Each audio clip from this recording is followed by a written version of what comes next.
Aba, sinisingil na nga si VP Sara Duterte sa umano'y pangungurakot nito sa kaban ng bayan. Ayon kasi sa balita na lalapit na muli ang impeachment trial ni VP Duterte kung saan ito na nga daw ang huling trial upang mapatalsik ang alkalde. Saad ng kampo ni VP Sara kung ano-ano na nga daw ang natatanggap na pananakot kay VP, ngunit hindi daw ito natitinag dahil nasa panig niya ang katotohanan. Narito panoorin ang video kung ano ang mangyayari kay VP. To state that House members have already made up their minds on what to vote. So the question on the matter will be decided not today, but tomorrow po, when the question is asked on whether or not they would vote on the sufficiency in substance of that particular complaint. So, sure, they've manifested their views, pero as to what their votes will be determined tomorrow, and I don't think that should count as an indication on how they will actually vote tomorrow po.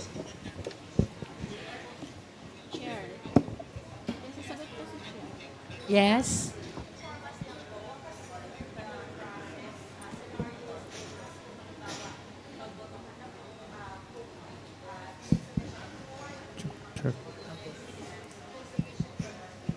For tomorrow, we will begin our proceeding with the manifestation of the endorsers of Masa et al. Complaint with respect to its sufficiency in substance. Thereafter, we will be eliciting the comments and opinions, insights of the Justice Committee members on the sufficiency of Masa et al. Complaint. Thereafter, we will be proceeding to voting. Unahin naming pagbotohan by majority of all members present. No? Simple majority. Yung De Jesus complaint. And then after that, we will be voting on the sufficiency of the Masa et al. Complaint. No? Ang required number of vote for tomorrow is only simple majority. Meaning, majority of the present members so long as there is a quorum.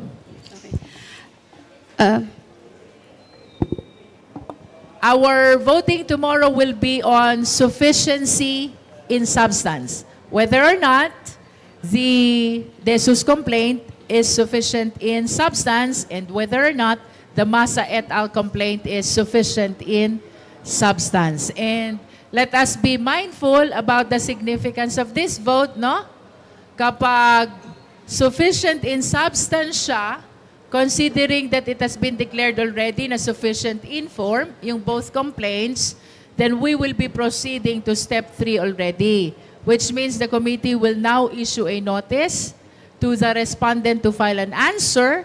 Should the complainant wishes to file a reply, they can file a reply. And should the respondent wishes to file further rejoinder, he can still file a rejoinder. Yung step 3, dun din natin ginagawa yung reception of evidence, including the swearing in of all counter affidavits and affidavits. That is in the event that the decision of the justice members is sufficient in substance. But if the decision of the justice members is insufficient in substance, that will be tantamount to dismissal of the impeachment complaint. Chair Luistro, Eden Santos po from Net25. Follow-up lang ako doon sa question po ni Red. I'm here.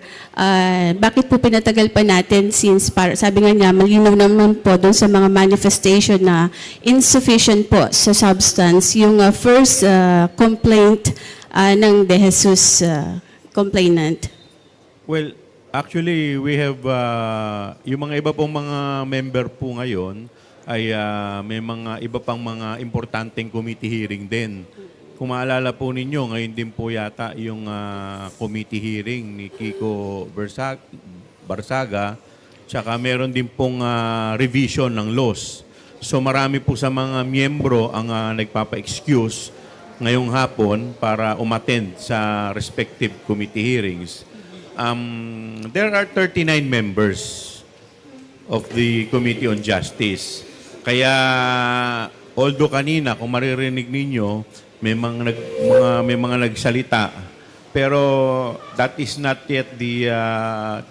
yet conclusive kung ano yung magiging boto dahil kung tutusin halos wala pa yatang 10 yung mga nag-air nung kanilang mga salita at yung iba naman ay nag-o-observe. So the chair, kagaya kanina sinabi po niya, requested that the voting be held tomorrow so that at least the members can still ponder or at least think twice kung ano po yung magiging boto nila bukas. But it does not mean, kasi kung makikita po ninyo, hindi naman lahat ng member nagsalita per grounds. So, may mga ibang ground, hindi rin natin alam kung ano rin po yung nasa isip nila. Any reaction na lang po from any of the three? Sabi po ng Malacanang, yung pagsasampa ng impeachment complaint laban sa Pangulo ay nakakabahala po, hindi dahil sa side po ng Pangulo, kundi sa epekto daw po nito sa ekonomiya. Well, siyempre, ginagalang po namin yung pagtingin ng Malacanang sa bagay po na ito. No? Pero I think we have to reiterate na ito po ay constitutional pong proseso. Kailangan po nating pagdaanan ito at resolbahin po ng Congress batay doon sa facts at batay po sa mga umiiral at existing po na mga ebidensya. So, bahagi po ito ng demokrasya po natin. So I think that is something that we have to confront with directly as an institution.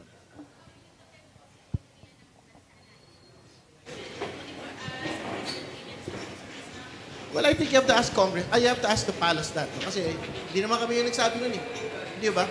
So I think the question should be addressed by Malacanang itself. Kasi as far as we're concerned, irrespective of whatever its impact is on the economy, magtutuloy naman po yung mga proseso eh. Di ba? Kasi proseso po ito ng pagpapanagot ng mga impeachable officials, whoever it is. So, ang totoo po, yun po yung mandato po namin. So we will proceed with the mandate, whatever its impact will be on whichever sector of the country. Jokman Lapas po.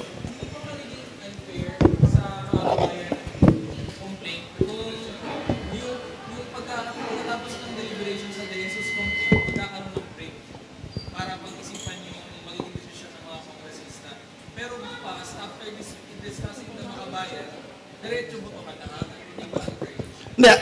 Sorry. Lumakas naman ng husto yung volume. Hindi, yun yung pagtingin ng ibang mga kasama ho natin sa Kongreso. Pero ang totoo, meron po kasing overlap of issues eh. Yung pong De Jesus complaint and yung Maza complaint, particularly on the more relevant matters, no? So, yung pong usapin po ng unprogrammed appropriations at yung pong allegations po ng kickback. So, more or less naman po, nasimulan na po yung mga bagay po na yun today and we can push on up until tomorrow. So, every reason and every questions relating to UA can still be asked tomorrow. No? So, di kayo naman ho yung wisdom of it. And I think that matter was raised as a procedural point kanina. Hindi naman din ho sila po nag-object. Yeah, kung meron man pong directly na maapektuhan dito yung Makabayan Black. So the fact na hindi naman po sila nag-object kanina, ibig sabihin hindi po nila nakikita na ganun yung mangyayari po dito. And besides, nakita naman po natin kanina na yung chair, si Madam Chair po napaka-lenient po. Binigay po naman yung mga gusto nila. Bagamat may mga ilan po sa mga kasama natin ang tumututol na dapat po hindi sila kasama sa botohan, na dapat po ay hindi sila nakakapag-motion although sila ay miyembro ng committee, but the fact na sila ay endorser, magiging, kumbaga, meron silang vested interest dito. May conflict of interest. Pero kanina po, nag-rule ang ating chair, hinayaan po at pinagbigyan po sila na maging parte ng netong proseso bilang movant at bilang miyembro ng Committee on Justice. At Jong Malapas po from... sige.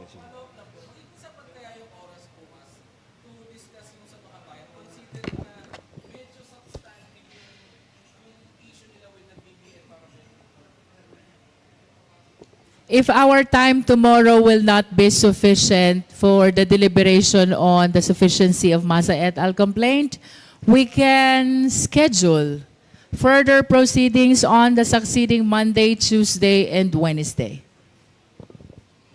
Okay po. Jong Malapas po from DCRJ.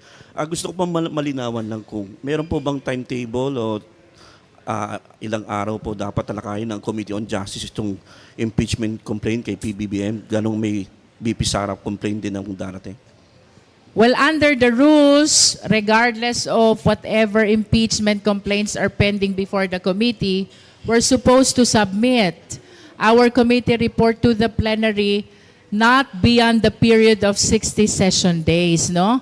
But if you're talking about the definite time we're supposed to spend with regards to the impeachment against the president, there is no definite time. It depends really on the progress of the deliberation.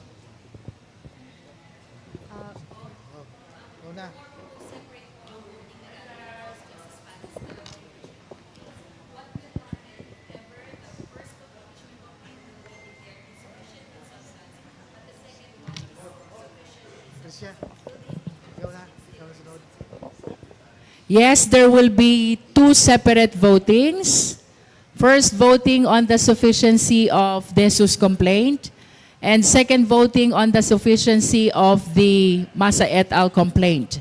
To the question, if one complaint is declared insufficient in substance and the other complaint is declared sufficient in substance, we will be proceeding to the issuance of notice to require an answer from the respondent.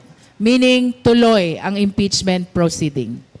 Sunod na tanong po, Tricia. If both are insufficient in substance, then that means that the impeachment proceeding is terminated already because of the failure to meet the standards of sufficiency in substance of both complaints. The committee report that we will be issuing by the Justice Committee will be subject to the approval of the plenary by at least 1/3 vote of all its members. Correct. The decision of the Justice Committee with respect to the insufficiency in substance, once it reached the plenary, can be overridden, pwedeng mabaligtad by way of at least 1/3 votes of all the members of the House. In that event, ibabalik sa Justice Committee yung committee report and we will be constrained to come up with our articles of impeachment. Tricia. Oh, dito na.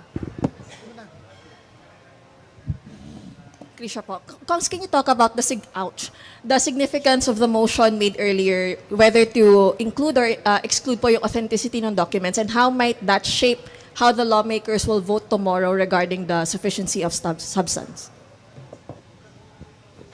Ako nasasagot kasi ako ata yung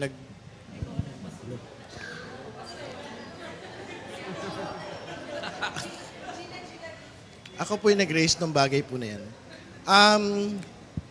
Well, malaking bagay po yung authentic documents kasi una, authentic documents at personal knowledge. No? Ang totoo po, doon sa mga katulad ng binigit ko kanina, doon sa previous impeachment complaints, at the level po of form, may isang impeachment complaint po na na-terminate. Impeachment proceeding na terminate on the basis of no personal knowledge at wala pong authentic documents. So, ibig sabihin, kung papalusutin ho natin, even at the level of determination of sufficiency and substance, yung pong unauthenticated submissions at no personal knowledge, meron po itong real impact not just on this impeachment proceeding, but on all impeachment proceedings moving forward. Kasi hindi naman po pwedeng parang gumawa lang ako ng inventong dokumento. Di ba? Tapos yun po yung i-file ko or wala pong taong pwede makapag-authenticate po ng dokumento pong ito. So, well, ginagalang po natin yung inabot po ng boto. Very tight po yung inabot po ng boto na ito. Pero tingin ko naman po ay na-elicit po dito yung tamang appreciation na dapat lahat ng mga dokumento, including the annexes being submitted in an impeachment complaint, should be an authenticated document, or secondly, based po on personal knowledge.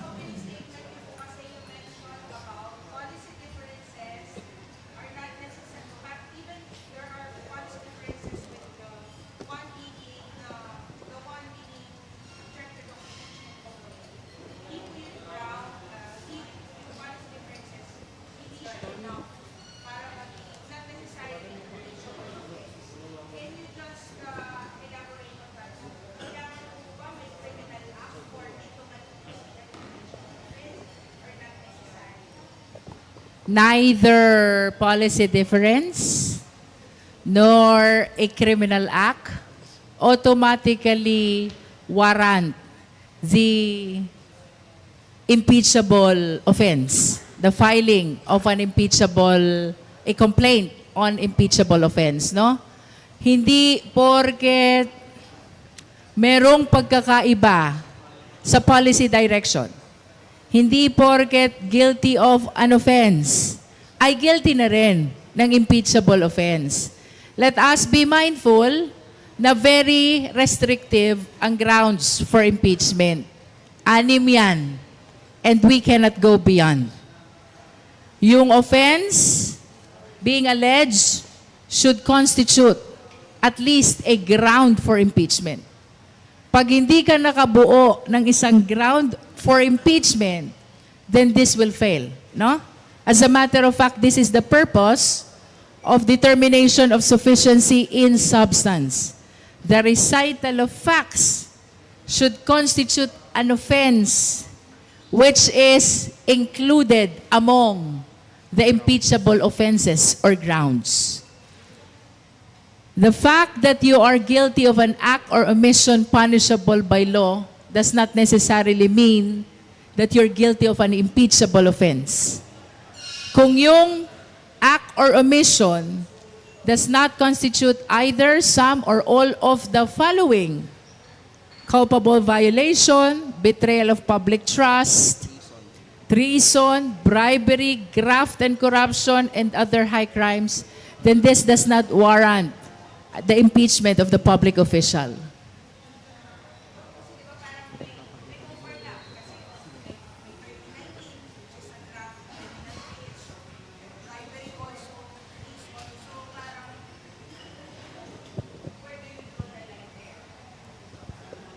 You should be able to connect the offense alleged to the ground for impeachment, no?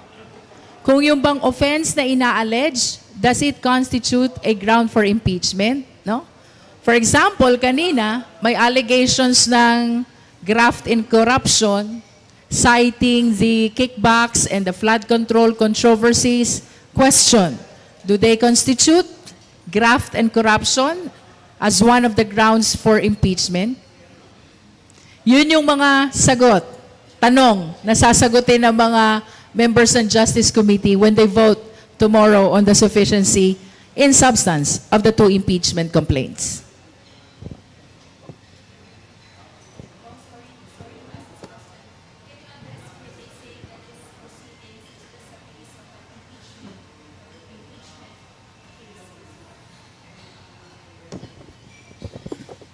As far as we are concerned, we are facing this constitutional mandate, no?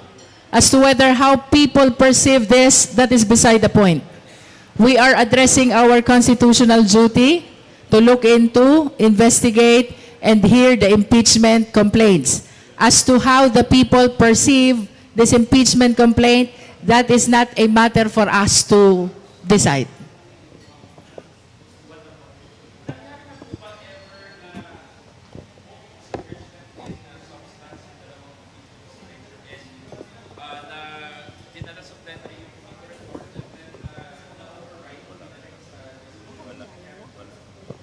I don't recall of any.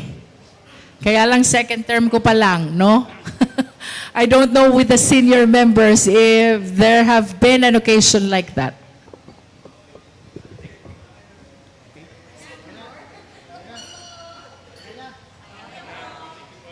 Okay?